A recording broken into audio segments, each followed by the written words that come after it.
All right, everybody. We just finished watching Darlington race weekend here, and we had three different winners on the weekend, three different organizations, and honestly, Darlington did what Darlington typically does. It chewed up tires and everything, but we didn't have a lot of tires going down. We just saw where the tires were wearing out. People were losing control of their cars all weekend long. So with that, we had all three series on track. We'll start with the truck race. Uh, Corey Heim comes through to win, proving again he's the best truck driver ever in recent memory. What'd you think of the truck race, Blake? As I told you before, I only get to watch first stage. I get up at 3:15 or 2:15 in the morning, so it started ultra late for me. And but the first stage seemed real fun. A lot of lead changes, tires definitely mattered. Uh, I think I did watch some of stage two, and it seemed like there's about five really good trucks. And I know when I was watching, Heim was doing well. The Hocevar, you had Christopher Bell was actually having some issues, uh, and you had your typical front runners and trucks, and then you had the guy that took Heim's spot in the 11 was up there as well. So I think he's really starting to show that he can do it. Maybe not as good as Heim, but he is Yeah, a decent Honeycutt. enough talent. Yeah, Honeycutt ran well. Um, you know, had had a couple issues, but overall, was in contention there. We had a pretty stacked field for trucks and for Xfin or for O'Reilly the following night. We had several Cup drivers with the ability to run now 10 races in the lower series. You're seeing because these tracks specifically are in the chase for the Cup side. You see Cup drivers stepping down into there based on where they think they're going to need to be. They're planning for the end of the season already. You've got Larson running in different series the last 2 weeks, partly because he's filling in for Bowman, partly because it's on his scheduled list. And then you got Hocevar doing the same thing. You got Bell doing the same thing. Yeah, Bell ran all three this weekend. Yep. Chastain ran I think he ran all three this weekend too. He did. He did. Yep. And then Hocevar, so you see a lot of the drivers, take a good amount of drivers taking advantage of it at different tracks so far as we are, where we are at in the season so far. Um, I enjoyed the truck race. I was surprised when Hocevar spun from the lead uh, late, but at the same time, this is a track where when you wear, especially in the first two series we're talking about here, the trucks and the O'Reilly cars, you drive off the right rear. So when you wear that out, then the back end tends to step out.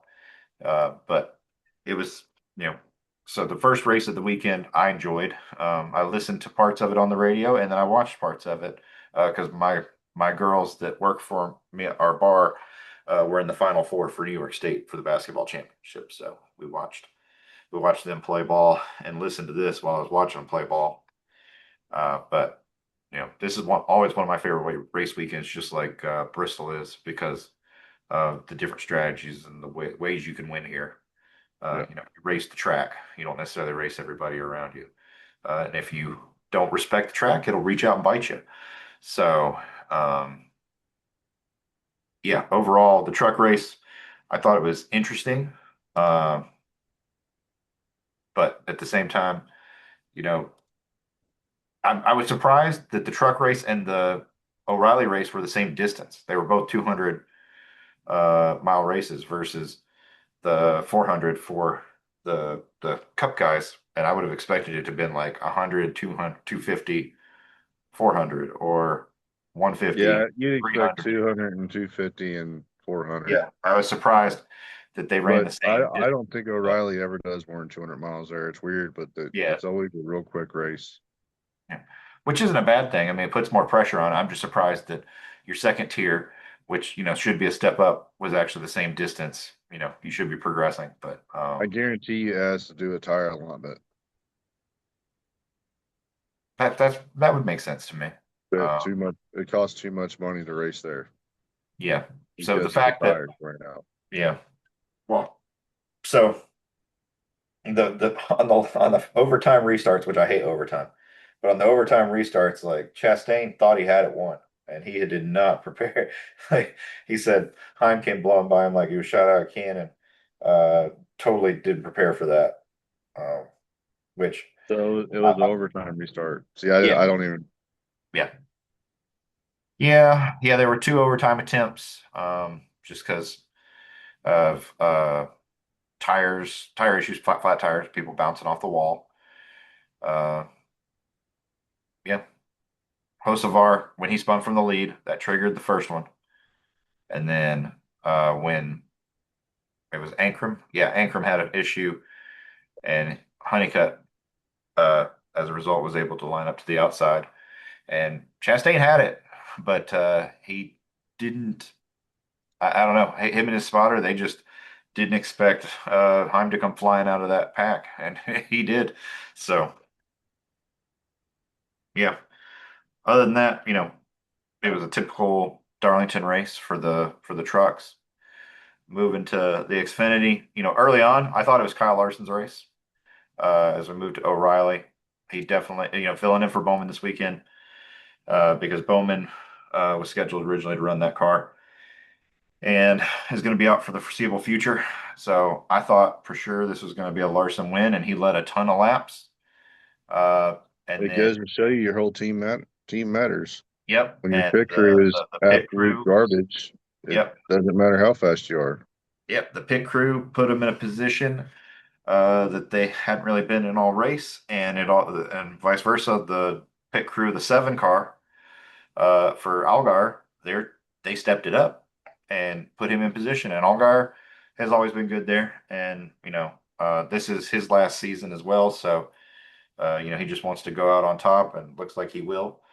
Won a championship 2 years ago, but uh, you know, Is much this like his his final driver, season, as he said?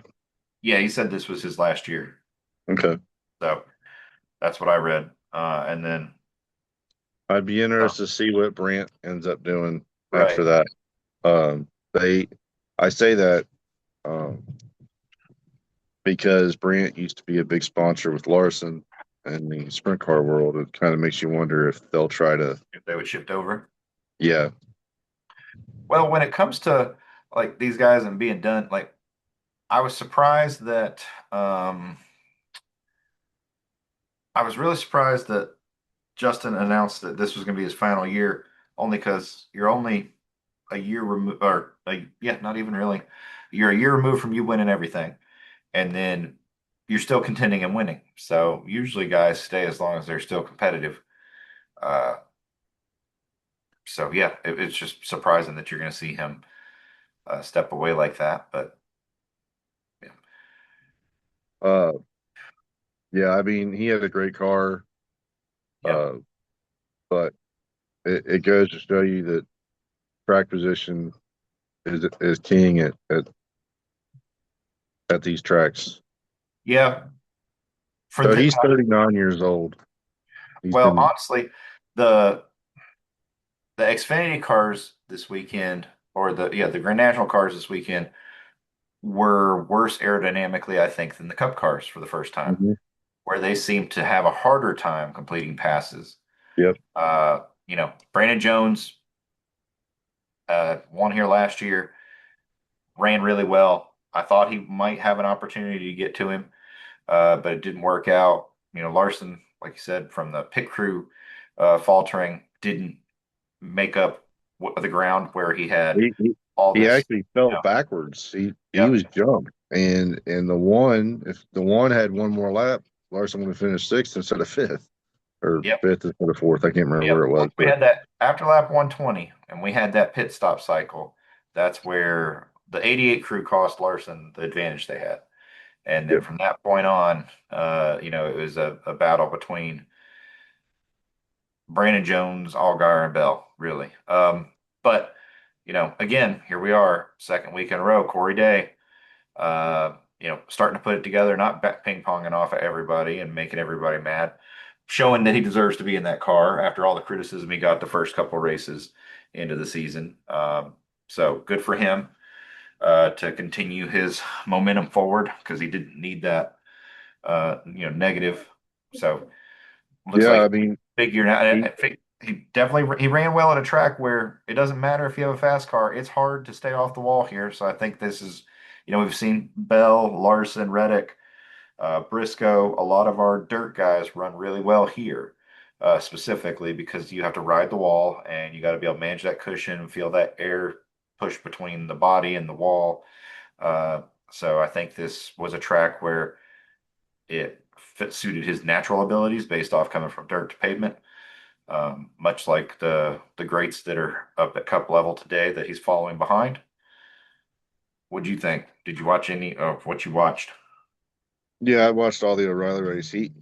With Day, I feel like he is making a big case to potentially be in the 48 next year. I know it'd be a very big fast track, but the 48 is going to need a driver. If they re-sign Alex Bowman, if he gets better and can race this year, I'll be honestly so shocked if they re-sign him. It doesn't make sense. He's been out 3 out of the last 4 years. Yeah, I It's I just agree. not. I don't see them signing or not. I'm saying I don't see them re-signing Bowman. I think they're trying to be respectful. Right now because it's early in the season, they don't have to name somebody for a permanent position yet for next year. But I'm definitely in agreement. With the last 2 weeks and Day showing, all right, I can get this done, and I'm not bouncing off everything. If he continues this trajectory through the year, and ticks off a couple wins, I can see the case for going ahead and just saying, let's go ahead and put him in Cup. You know, and maybe you move HendrickCars.com to him, and with Justin retiring, you move Brant over to Larson. But I agree. I think if he continues to perform as he has the last 2 weeks, as opposed to the first few weeks, then he's making a very good case for why they should just go ahead and pull him up. Because I mean, none of the O'Reilly car and the truck don't really drive like the Cup car, and they're still tinkering on the Cup car with the tires and the aero down Well, profile I've thing. So I kind even of though the don't. truck is closer, but Yeah, I was about to say I'm the just, truck is and a pretty lot of people close say the from what I've truck is heard. closer, but all I'm saying is, you look at like Zilich, for example. Okay, he ran a season, and then we moved him on, regardless of what the title outcome was and everything else. Because at the end of the day, if you're going to be a Cup star, the more time you get, the faster you'll adapt. So if HMS believes in Day, like it sounds like they do, and he performs well, I can see them going ahead and pulling the trigger. Because why not get him started young, just like a Connor Zilich, and go ahead and get him up there. Especially while Yeah, his teammates, the other three, are running as well as they do, the past several seasons. Larson, yeah, Chase, and Byron continuously contend for championships and wins. So you might as well put that fourth piece of the puzzle into place. yeah. I agree with that. Outside of that, the rest of the race was kind of. I mean, I don't want to say boring, but the O'Reilly drivers were just clean. They had one incident late in the race with what, like 32 to go or 28 to Yep. go or something. Yep. And it was just There's your like 25 common to go, racing something like that. accident. Yeah. There's three cars racing close together and somebody screwed up, and that was your only caution for cause. And it they race very clean, and it I mean it's good to see the lower series racing clean on a track that you wouldn't expect that to happen on. Yeah. So Yeah, all three races really this weekend were extremely clean. You didn't have a bunch of wreck fest. The first one you had the overtime, that was due to, tire failures and physical damage, which then causes cut down tires, things like that. But they weren't egregious like just wreck fests, yeah, which we do often see. Um, it's crazy you go from so Vegas to O'Reilly with the wrecks you had there to yep. Darlington, which is hard one of the hardest tracks to race on, and you have one caution for cause. It's definitely a different uh Yeah, I would agree. It was outcome. definitely a head shaking weekend only because, we go to the track nicknamed Too Tough to Tame, the Lady in Black. And we didn't really see a lot of Darlington stripes in terms of, just a lot of smudges on the walls and torn up race cars. And then we didn't see a lot of tire issues. We saw tire wear, but track never really blackened up across any of the three series, like you're used to seeing through the corners. I don't know if that's a tire compound thing or a temperature thing, what the cause is there, but for the track being nicknamed Too Tough to Tame, it was a fairly calm weekend in terms of Yeah, cautions over for sure. time, things like that. So I'm happy for Justin. If you're going to go out, I want to see you go out as a winner. Contending in your final season, just like Jeff Gordon did and Tony Stewart. You want to win in your final year because you don't know when that last win's going to come. So I'm Yeah. glad for him. He's done a lot for junior He's motorsports. he's got many more to come. Yep. Oh yeah, I foresee him winning two or three more this year at least. Um, and once again, contending for a championship when we get to the end of the year. The So, funny side of the weekend for me is that last week he won the first two stages. Larson won. This yep. week Larson won the first two stages. He won. So I thought that was kind of Yeah. a neat little stat line. Yeah. And with that, he increases his lead. He's got not quite, but yeah, he's got a 52-point lead over Jesse Love, last year's champion. So, Carson Quaffle moves himself up a position. Sheldon Creed moves up. Austin Hill drops two with his issues on the weekend. And let's talk about Quapple. He has Yeah. had three different rides this year, Yep. and I mean, hopefully next year he takes over the seven Yeah. or That to me, whatever that would be the because he gets logical. him If a full time stable ride instead of bouncing back and forth. Yeah, when I look at where some of these guys are, like Raja Caruth ran in the 32. Um, I feel like if you're going to have the Cup drivers playing hot shot and the cars, it shouldn't be at the expense of guys who are down there for full points. I'm perfectly fine to have Larson, Byron, Bowman, Chase, and those guys filling in down there, or Zilich or Van Gisbergen, Chastain, etc. But I want to see Raja Caruth, who's trying to build himself, do it at the best possible opportunity because earlier in the season he was way up there in points and he's still not far out.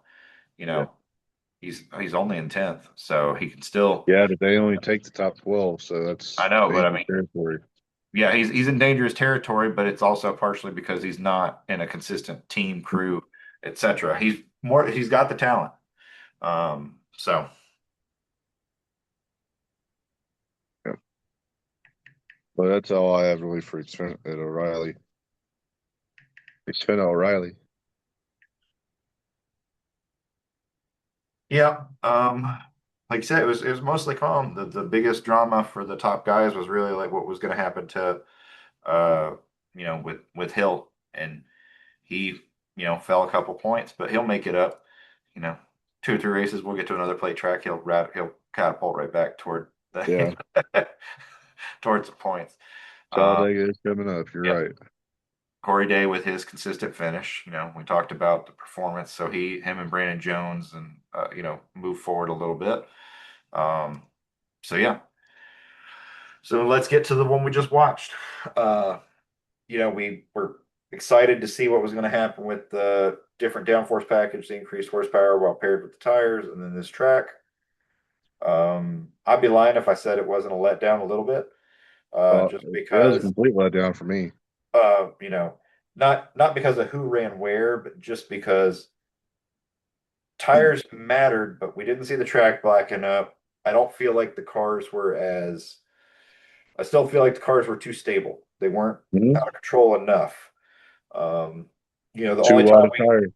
yeah, the only time we really had where probably you had the opportunity for a really, really big wreck was when Reddick came flying to the low side late in the third stage to pass Busher, and he wasn't aware that he was getting ready to pit, which reminded me of when Harvick's final year where he fucked Harvick out of a win at this track doing the same damn shit. So, like, I have a little bit of a beef with Reddick. It always seems to be, you can say the other guy didn't tell him or whatever, but Reddick seems to not be And what he did clear. in 24, what he did in Yep, 24 to 17, like yep, he yep. This track, continually just his racing and his spotter drive like they got their head up their ass sometimes here, and it's irritating because he's a good driver. Obviously he won. This is his fourth win of the season, but just seeing that happen yet again from the same guy to the same car. a repeat offender to the same manufacturer, like it just makes me like pissed off. And Reddick's not a bad guy, so I'm like, what the hell, man? Um, but so yeah, I mean, the race overall, I felt like I said, I think it was a letdown based off of what I think we saw the fall off for sure that Denny was talking about, just not at all levels, They for were not calling or for not for 4 seconds everybody. to fall off, and there was only 2.5. Yep. But That's I think really, if you really look at it, that's really not that much fall off. no. Well, I think again you got over engineering here. The Yeah. race engineers looked at it, figured out how they could minimize it, and so yeah, we ended up with not quite getting what we expected. But I think that's more racing engineering involvement than what the track can produce. Uh, like Yeah. I said, the track didn't really black up like it usually does. We The saw track Darlington didn't Spring. black up. Nobody got out of control, really. Yeah, Everybody looked real stable. they Uh, definitely, they could definitely pass. And you can look at Carson Hocevar, who started at the back. You can look at Blaney, just look at him back for his several last times. run. Yeah, I mean, so passing was definitely possible. It was just people choosing when to use their equipment. Some guys pushed early, and it bit them.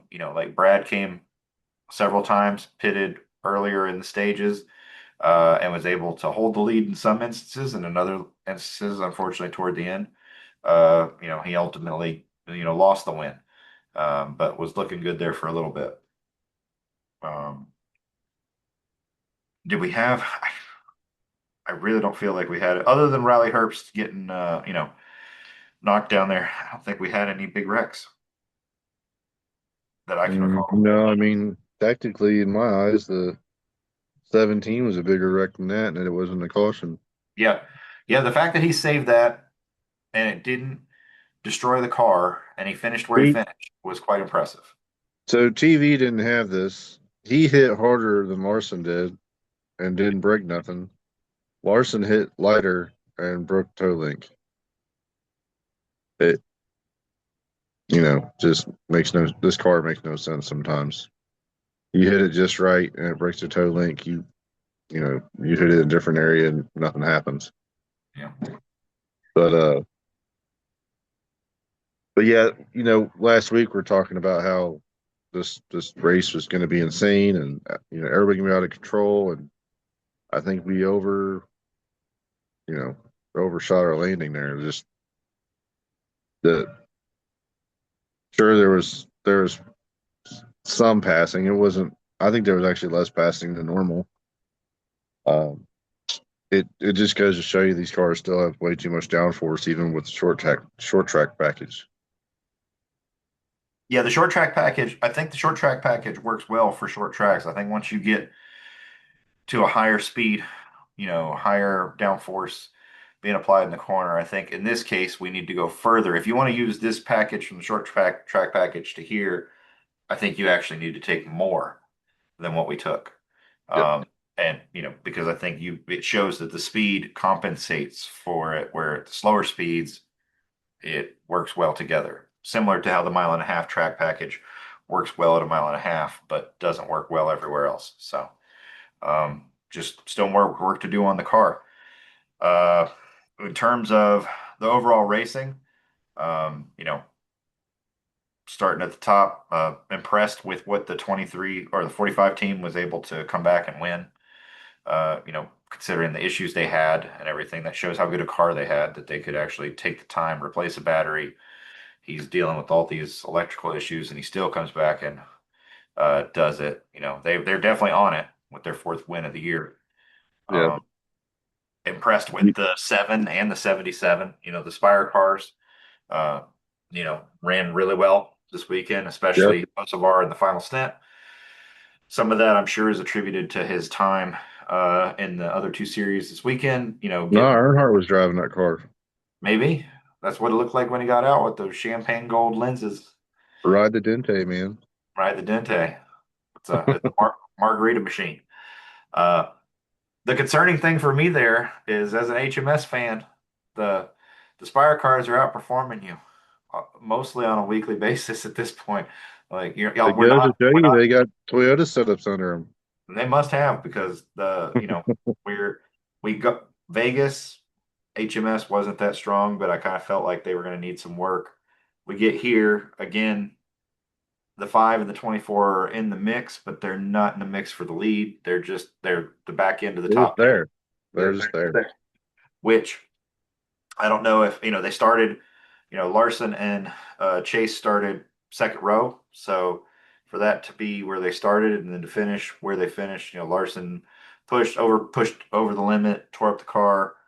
24 car ran toward the back. I don't even know where Chase finished. I gotta go look.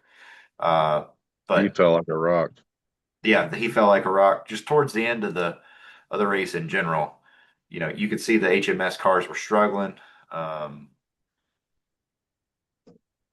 just not, yeah, just not what they needed to do for sure. You accidentally mentioned the 23 a second ago when you were trying to say the Yeah, 45, I and was well that we one's separate. Like I'm really disappointed with what happened. Yeah, with Denny pulled a Denny. yeah, Just overshot the corner and ran into 43 and took his own car out that had a chance to get another top five and then still being second in the points. And he's probably, I haven't seen the points, but he's probably in the seventh or eighth now. yeah. I was looking for where they finished. It's not showing up on NASCAR's page for some reason. Go Um, JC, brother. that's where I'm at right now. I'm looking at driver point standings after owner point standings. Why is it not It's showing? sad that a off brand site can get you the points up faster than NASCAR can. Yep. Where's the results? Race results. There we go. Let's see if that has it. All right. So where'd Chase finish? Number nine. Number nine. Number nine. Number nine. Where are you at, buddy? Chase Briscoe. Briscoe finished 12th. That's He surprising. was involved in that late race Yep. Where his altercation with 3 laps to go. yep his stuff just and he fell like a rock. Uh, Chase finished 15th. Again, started second row. Uh, expected more for the HMS cars.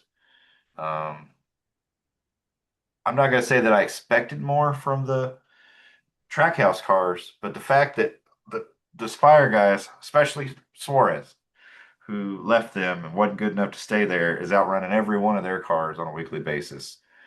Uh, Makes you really scratch your head about what's going on over at Trackhouse because other than a road course, like they're not really anywhere to be talked about. Yeah. So I'm curious, and they're a key partner. So it's not like they're not, they don't have the alliance factor. I mean, they can do technical alliances, but what I mean is, Chevy's got three key partner teams: Hendrick, Childress, and Trackhouse.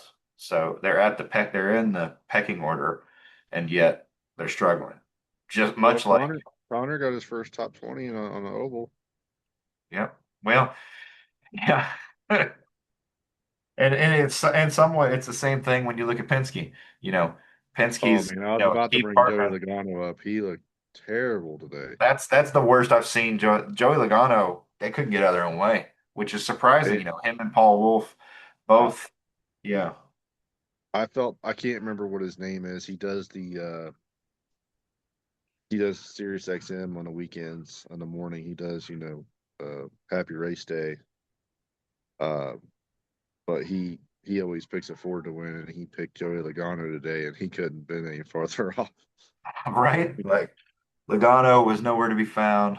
Uh, Larson's position finishing in 32nd is not indicative of where he ran all day. Yeah, That's I just mean he had a sixth place car, maybe seventh. yeah, Uh, if his race went awry on that last restart when I don't know if it was last restart. He was second last restart. He was out second, and you can choose the front row. In my opinion, you always choose the front row no matter what. If you have a chance to be on the front row, you do it. yeah, Instead, he starts second row, fourth, and of course, the inside row gets a launch yeah. where he could have been, and he ends up cycling to fifth, or I think it was fifth, and 3 laps later we have a caution come out. Yeah. And at that point, I still feel that he there was teams that should have stayed out there that didn't. Him being one of them, because you can get all these other cars in between you. Cliff Cliff says, "Do what the leaders do." Like I don't understand this follow the leader, mentality. Never have, Yeah. never will. Uh, the last thing I'll say on Larson is on that last long run, I felt like when he drifted back to 11th, he said, "How many laps to pit?" And he said 15. At that point, just turn it into a two-stop race and see where you can finish. Yeah, honestly, See so what can happen. I was thinking about that when I was watching that final stage. The guys that were falling back and they were falling back big time. Like, why not break up the Just stage even further? split it in two, and see You what know, we happens. did see What's the the worst tire that can happen? advantage. You know, the 6, 7 lap tire difference. What won Reddick the race, and Right. what got Hocevar up there on top of that. You know, the fact that they both had such fresh tires allowed them to drive through the field where Brad fell back and Busher fell back, and not just because of what had happened to him, but Briscoe also fell back. You know, the 24 fell back. So why not take that chance? I mean, what do you have to lose? You don't have the race winning speed the way you are, so you might as well give yourself a Well, shot. you're running 11th. You're falling back. Whether it's five or not, if I'm in that situation, And I you're am far enough putting my ahead of the car. guys that are 2 and 3 laps down and toward the tail end of the lead lap. That tire we saw the tires matter. So yeah, go ahead. Yeah, the tires are that much of a a breaking point. If you're falling back that much, it don't matter who you are. If you've been in the top five all day and you fall to 11th and you keep falling, hit the damn car and turn it into a two-stop strategy. Maybe something magical happens then. You're definitely probably no worse going to finish where you were running before you pitted because you're Well, going to have that much of an advantage on tires and speed and corner entry. You'll be passing people like they're sitting still. hmm Um, so I mean, okay, so if you pit from 11th and you only make it back to 11th, you've lost nothing. But you right. more than likely are going to gain because we saw the value the tires had. You know, Reddick stayed out, was able to cut the stage in half that final part, and as a result, where Brad was 6 laps ahead of him, well, 6 laps mattered. So you know, And regardless of the maybe horsepower thing, like the tires were definitely, as usual, a contributing factor to how this played out. and maybe if you jump into the pits, maybe you bring other people with you. Yeah, that's the other They thing. go, Like oh, maybe they're the doing other a two guys. stop. They're smarter than us, not knowing that they just did it on a whim. They're smarter than us. Let's do it too because they're doing it. It just try it. Yeah, it I makes me, mean, as many you know, times as Denny Hamlin's won a race like that, I'm shocked that they didn't. Nobody tried it. yeah, I was really surprised that the 24, the 5, uh, who else fell back like a rock late in the run? Denny Hamlin, you know, there was a couple guys that were falling backwards, even Priest. I probably would have gone ahead and taken the shot. I mean, what do you have to lose? You're already running Yeah. back there. I was happy to see the RFK cars all in the top 5 and 10 the majority of the day with the Biffle throwbacks. I really thought they had an opportunity to win it, and you know, one call different here or there, and they probably do. Um, I don't know if Busher had anything for the 45 and Reddick or not, but after Reddick run him over, it didn't really matter. uh, I'm still thinking about that 22 we're talking about. I'm really surprised when you look at, okay, so Blaney with the worst pit crew of the big On the three teams planet. on the On the planet. planet. Like they're ranked Worse than 33 the out of 88 on 36. Saturday. If his pit crew didn't fuck him over every weekend and he didn't have to drive as hard as he did to get back to third this weekend and to second another weekend, like, can you imagine what he would be able to do if he had a pit crew like Larson's or Byron's or Well, Hamlin's I, or anybody I think else's? me and Chris both, and I think you agreed too. We said that this season would be Larson and Blaney back and forth, a back and Yep. forth battle. Yes, we Well, get. we got the Larson part wrong, but it is Blaney. Yep, Blaney is right there, and he's doing a lot Blaney is with. Blaney and Reddick though. It's Yep, He's doing a And lot with his team working against him, truthfully. Like his crew yeah, chief and car chief give him a good, and engineers give him a good car. And he goes out there and he does what he can. His pit crew is like, "You're doing so good. Let's see if we can't kneecap your ass." And so they cut him at, feet out front of him every fucking at pit this stop. point, whoever that left front tire changer is needs to go to the two car Yep. Well, and no, bring he the needs two to go car. to the 22 because I mean the two finished in the top 10 and the top five. Well, I say Center, the two because the 22 is their flagship. they don't drive like a flagship. I'll tell you that. They ain't been performing like Well, one. I mean, the two was the original car, but you get what I'm saying. Yeah, It's I get what you're saying. Yeah. So yeah, or hell, the 21's crew. Take yeah. theirs. They're not contending for shit. So No, they're an also ran. Other pleasant surprises, again, these guys did need to it? pay attention. He didn't score stage points, but here comes Shane Van Gisbergen and quietly Yeah, finished 14th. He's gonna be a contender for he was a this lap down race. early, but And they he's rebounded and figuring these ovals out and he's learning how to manage it. He outran his so teammates. is are the points up? Yeah, I'm just going through where they finished first. We'll get to the Well, points in a second, but I was just just wondering the fact that how SVG far. outran Chastain, who's the flagship car at Darlington, and SVG is the newbie at Darlington, just like uh, you know, Zilich is like that. You need to step it up. The one team is definitely not performing like the flagship car that they're supposed to be. I Uh, thought it was. I know this is right total behind, but they're all sidebar, but qualifying. They're all qualifying together in the back. They're never like one's way yeah, up here, the rest of them. So at least they are sucking as a company. So whatever's wrong is wrong as a company. But yeah, I thought it was hilarious when I saw the entry list this week and saw WeatherTech. yeah, Everybody said WeatherTech left them. Like, no, they didn't. Yeah, they did. I was like, I never once saw Bob Pockers announce yep. that they left.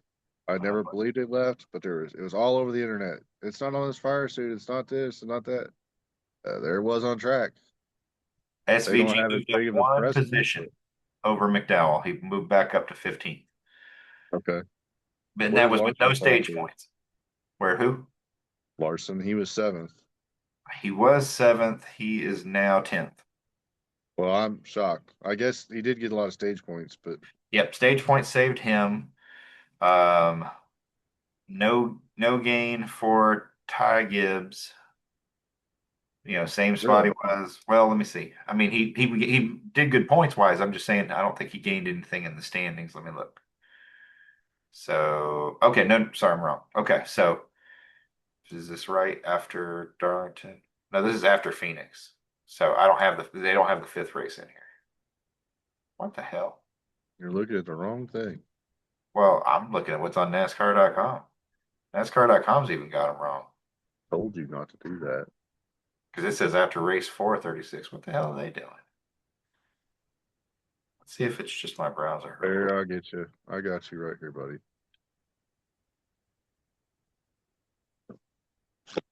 Ah, Just wondering if it's let's my. see. Blaney's in second, Bubba's in third, Denny's fourth, Chase is fifth, Williams sixth, Busher is seventh, Bell is eighth, Brad is ninth, Kyle Larson's 10th, Ty Gibbs Yep. is 11th. Yep. So he moved up The 4 spots. Priest. Gibbs Gibbs fell down a spot, Yeah.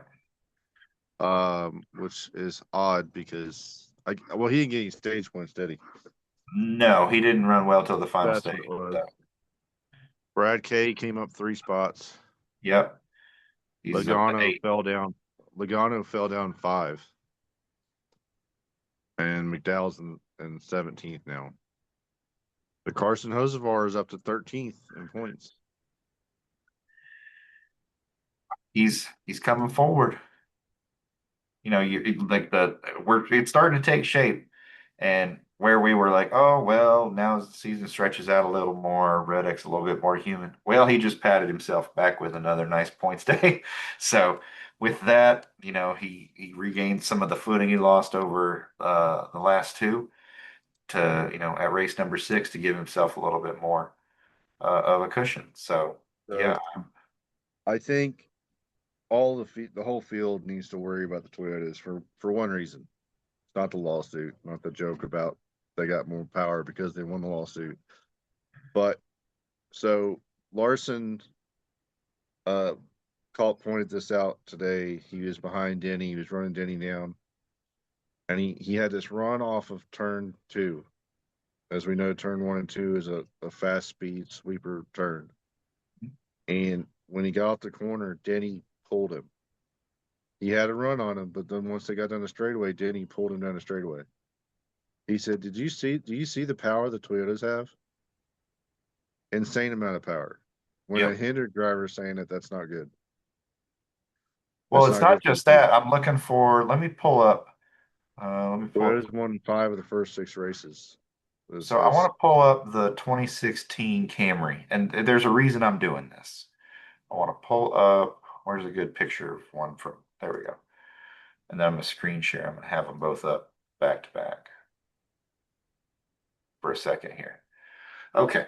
So so we're on what, this is the third year of this Camry? Because they yes, debuted it 2 years ago. All yes. right. So let me share for the audience what I'm talking about here. So I'm going to share my screen here for just a minute. Um, yeah.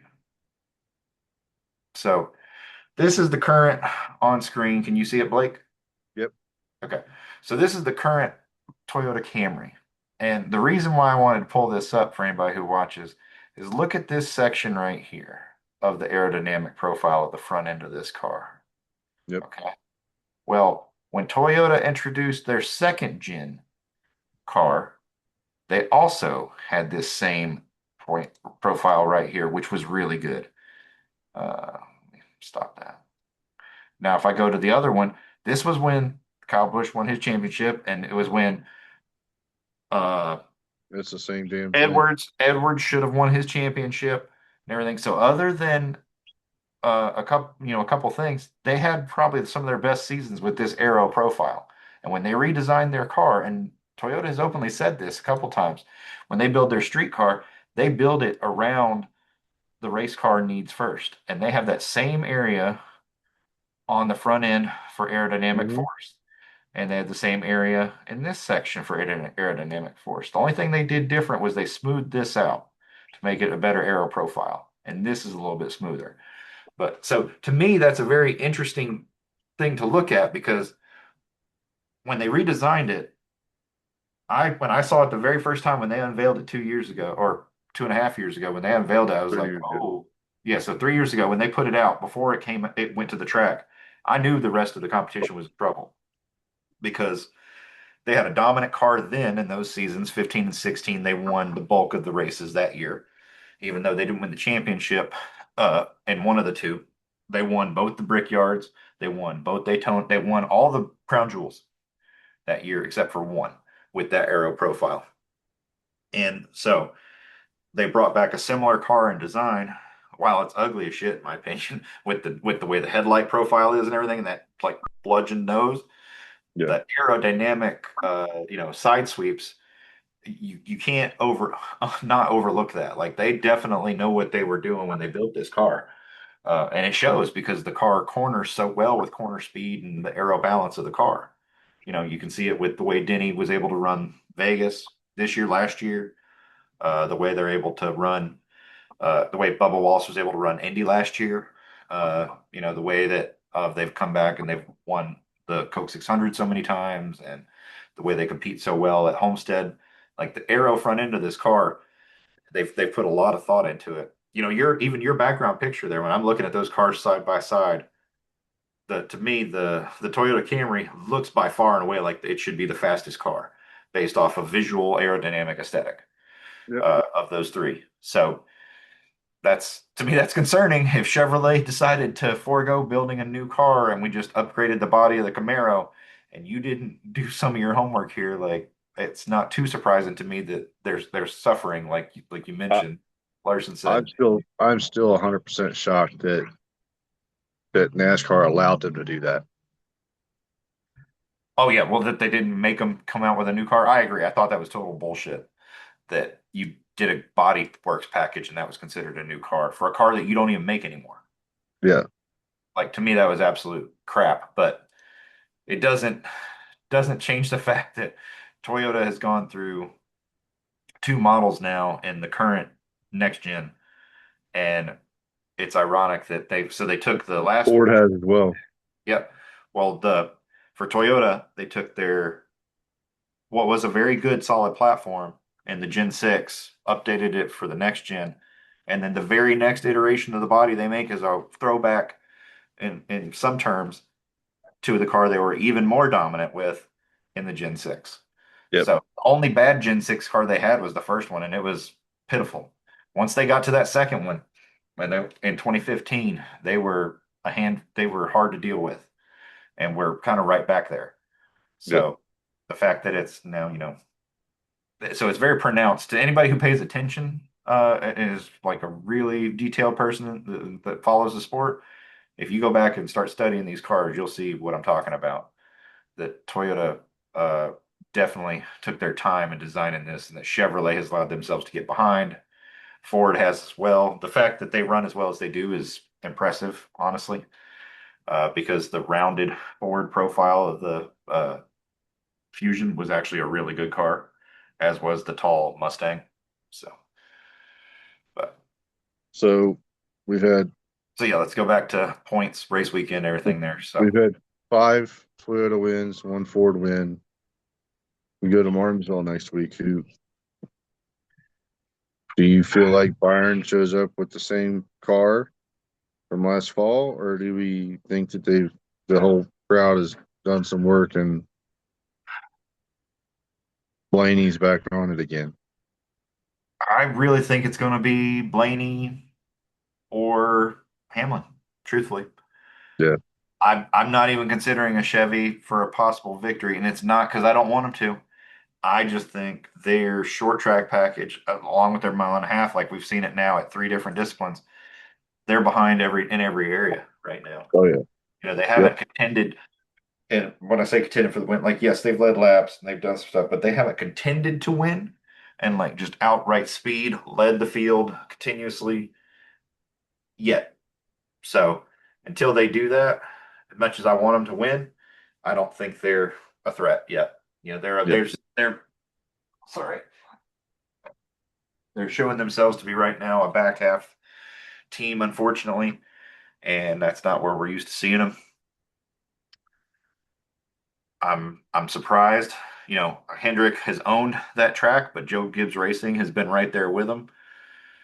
And then Blaney specifically has been, he's made it his personal playground the last couple of years. So, but I do think it will depend on what the temperatures are this coming weekend. What do we know what they're looking like? I can look real quick. Weather.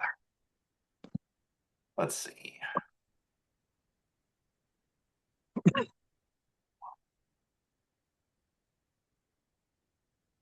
Let's see what Martinsville, Virginia looks like for this coming weekend. So where's the 7-day forecast?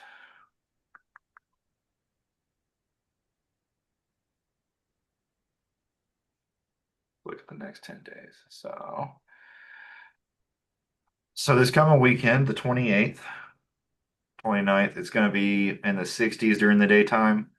A little overcast on Saturday. So if that holds true, and there's like no chance of rain on Sunday right now projected, 18% on Sunday, 50% on Friday, but it's also hotter on Friday, so it'll be 78. So during practice, the stuff tires, if it doesn't Well, they rain. don't practice on Friday. No, what I meant for the O'Reilly cars. Will they Okay. practice that? So if they do, it'll allow for some rubber to adhere because the track's going to be warmer. And it's cooler at night, like close to freezing at night. But the race should happen during the daytime while it's hotter than that. So we'll see what happens. But based on that, yeah, I'm leaning toward it being either a Hamlin or Blaney, maybe Bell. Those would be my three if I had to pick from the whole field. Those would be my If three. if the 45 runs good, Yep. and I say that because have you ever seen the 45 run good at Martinsville? No. If he runs good at Martinsville, we'll know it's gonna be a long season for the rest of us. Yeah. Yeah. Well, Bubba usually runs well there, so I'm Yeah. expecting him to run well there. And we'll see what Reddick does, with Bubba's notes there, because kind of like everywhere else where Reddick has excelled, Bubba's been able to learn from, and vice versa. So we'll see. Um, all right, so we're six in, 20 races to go. Anybody you further think is even in, like, now we're truly, like, you're just done. There's no chance you're going to recover at this point. Um, Kyle Busch started in the top 10 today, almost went a lap down and started first stage. Yep. I think I think he's done. Junior said it last week, and I was like, what? But I gotta agree with him. Now he's done. Uh, Logano better watch out. If he has many more weeks like this, he's gonna have a hard time making it back up. Yeah, I agree. Uh, He's the one that's really starting to concern me out of all of them. Of the and, guys you expect to make the chase, where if Logano makes it based on the way he's running, I'll be surprised. and I kind of want to look at what Junior said in the download. He looks at the cut line being eighth. Yeah. Don't look at the 16 to make the chase. You're looking at the championship. If you're not in eighth spot by the start of the chase, then you're in trouble. Well, And Bell I is mean in that eighth tells you right that now, and Brad's right Larson behind needs him. to watch out, and Yep. uh, Ty Gibbs, people around hovering around there because the season's underway, and you're bouncing back and forth. Good finish, bad finish, good finish, bad finish. You can't do that much longer. No, you can't every other race have a mulligan or a mid-race run. Not when Reddick's won 4 out of 6. Yeah, Blaney's finished in the top five in damn near every one of them. Bubba, up until today, had run well. Hamlin won last week, ran okay overall today. Was there. Um, some stage points.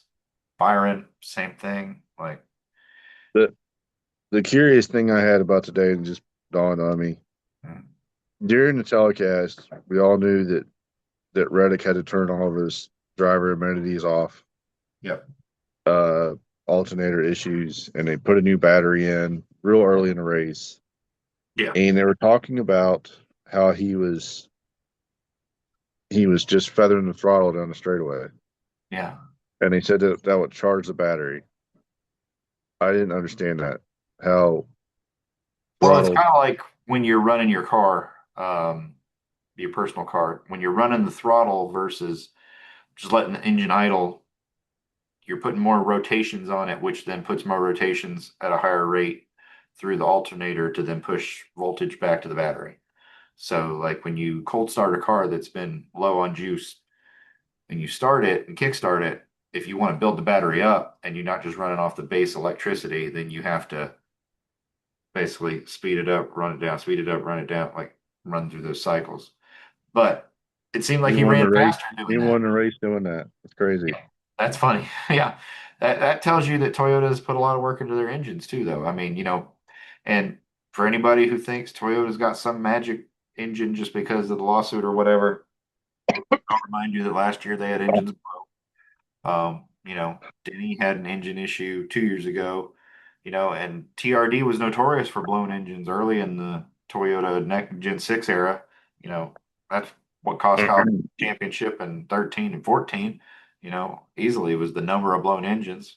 They were notorious for blowing engines when they first came in Cup. So, they find their sweet spot and then they tend to overstep, and then they find a sweet spot and overstep. So their engine dominance, whatever they got, won't last forever because somebody will make up some ground and then they'll be forced to adjust and they'll either step too far one way or the other. But yeah, I'm yeah, based off what Junior's saying for who's going to make it, and I look at where everybody's at based off this, assuming there's no penalties or anything.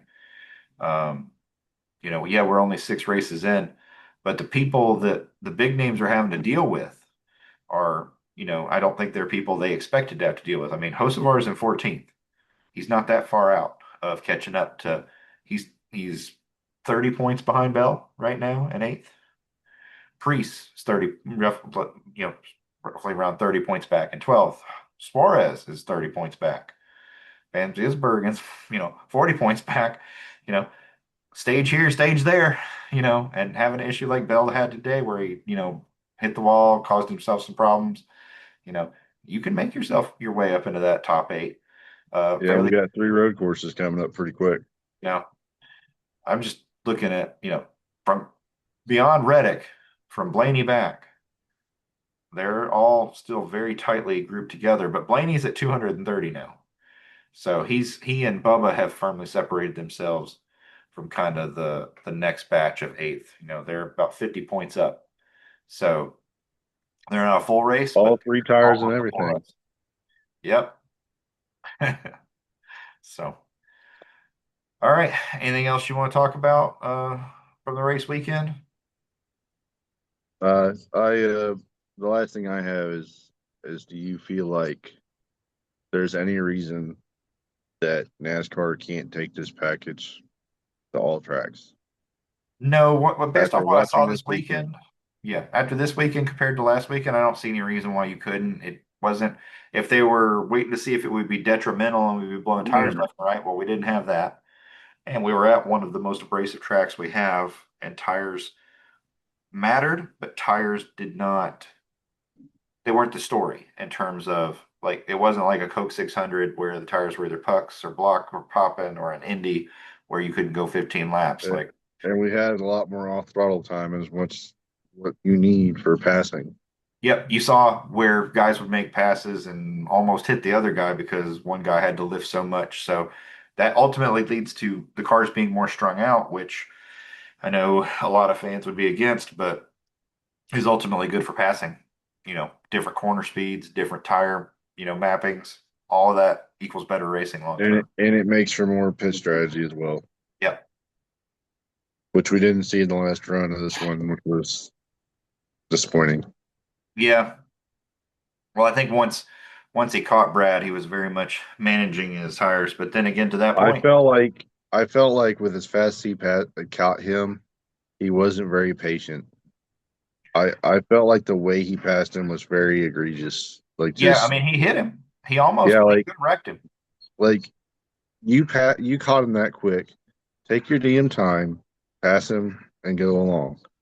The Well, way he passed him, I was like, what are you doing? he Like, almost did to Brad what he did to Busher yeah, at the pit strategy. And that's where you have a car that's that good, you are driving reckless for no reason. yeah. So, But yeah, um, that's all I had for the show is the power. Like, there's no reason you can't run this on mile and a half. yeah, agreed. I didn't see anything that would make me not want to. You know, I don't think it would do anything. I think it's worth a shot. Take it to the Coke 600. Yeah, Might as well. Or I would say take it to the All Star race, but I forgot we already have that the All Star race because of the All Star race isn't in Charlotte anymore. yep. So let's see here. Where do you think Reddick ends the year with wins wise, based on how things are going? I'm thinking at least eight, the way things are going.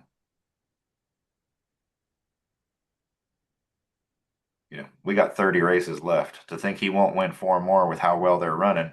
And I would say that I would have felt that way last year with Bell, and then Bell fell off, but they just seem Uh, to be on it. I I'm trying to look at things objectively and looking at the tracks that he's literally sucks at.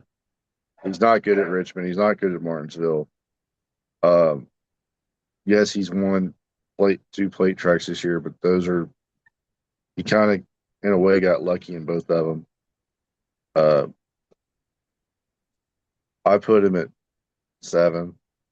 Okay. I'm just looking. Yeah, I mean, our upcoming races, we got Martinsville, followed by Bristol, He's Kansas. not good at So either of like those. of the upcoming races we've got, I would circle him as a possibility for Kansas. It's possible for Talladega. Um, Texas, he's just been okay. He's good at road courses though, so I mean, I don't see a reason why he won't run well at Watkins Glen. Um, I do. I think It's got all. a 97 on the side of it. No, no, I'm not saying. I said run well. I didn't say he was going to win. I'm joking. I'm I thought just we were saying talking about attend. win. I'm just looking at opportunities. Where do I think he's going to stand a decent chance? Uh, Charlotte again, Nashville. I just think there's too many based on all the positive momentum.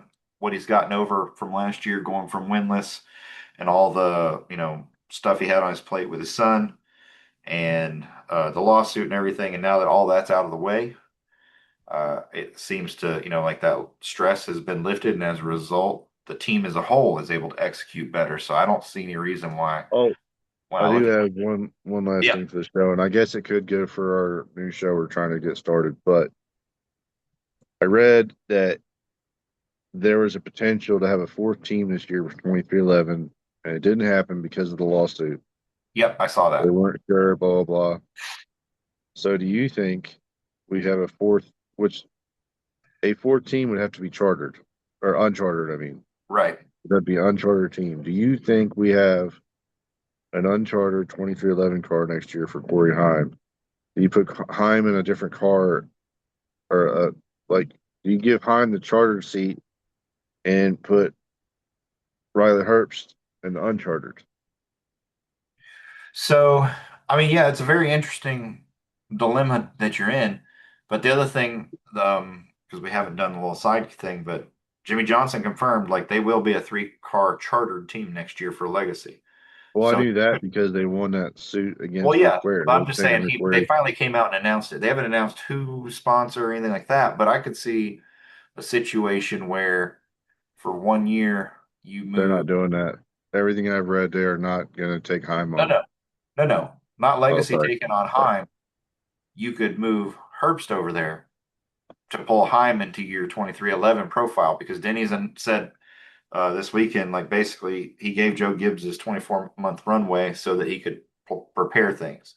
So even though he's winning right now, that doesn't matter. And I don't see Denny allowing Heim to go to JGR. And honestly, if I was a Toyota house driver, I wouldn't want to go to JGR right now because I don't Yeah. think they're the better team. I think JGR has a lot of things going on, internal turmoil, and I think Denny's performance, but I think some of their performance is masking the internal issues, but I think they Yeah. will probably work themselves out. So I, the I fact might that have they're, asked yeah, before. go ahead. Sorry. Yeah, go I ahead. might have asked before. Do you think JGR will let Denny take the 11 to 2311? I don't think so. I don't see it happening, just based Bring the off the 18 brand. back. That was your. Oh no, I agree. I think they should, but I think he's got so much invested in the 11 from a IP branding standpoint.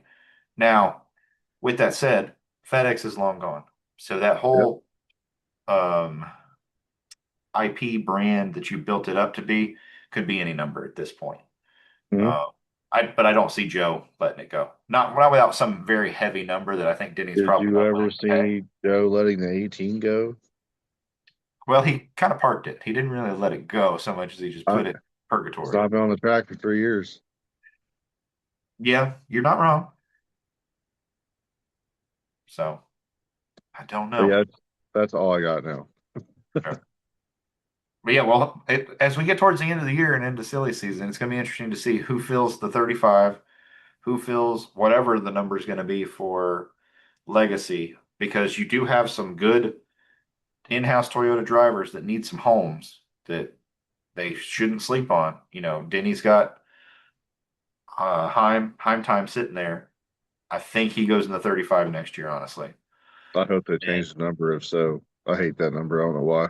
and then I I think it, Jesse Love is with RCR, but like you've got an opportunity when you're starting this third team with Legacy to grab a bunch of different talent. Like I would be looking at Brandon Jones. I'd be looking at Well, Jesse Love. I'd be looking at Roger Caruth, because like you said, I think it's pretty, even though earlier I wouldn't have said Dave was a good fit yet to go in there. I can see it happening now if he continues to keep this ship pointed the right direction. So, all right, well that's it for our Darlington race teardown for the weekend. Martinsville's next weekend. So, and then Bristol. So we're going back to two short tracks. Same package, just a little slower speed. So we'll see what that brings. Who did we pick to win next weekend on our list you got there? I'm I'm outside, so I'm not sure. I think I picked William Byron. I want to say we went with risk. Well, actually, I think I've got it on my thing. Let me pull up You my. both had Briscoe for this past weekend. I thought y'all were gonna be Yeah. right there for a minute. I go to championship format. I thought I had it my list here somewhere. I must have cleaned Pretty that mess sure you up. both had Blaney. For Martinsville, I know we did. I was thinking for Bristol, but yeah, for Martinsville. So yeah, I'll stick with what I think I picked, which was Blaney. So I don't see any reason to think he won't be a threat Yeah, again. As long as his pit crew don't fuck him, he'll be all right.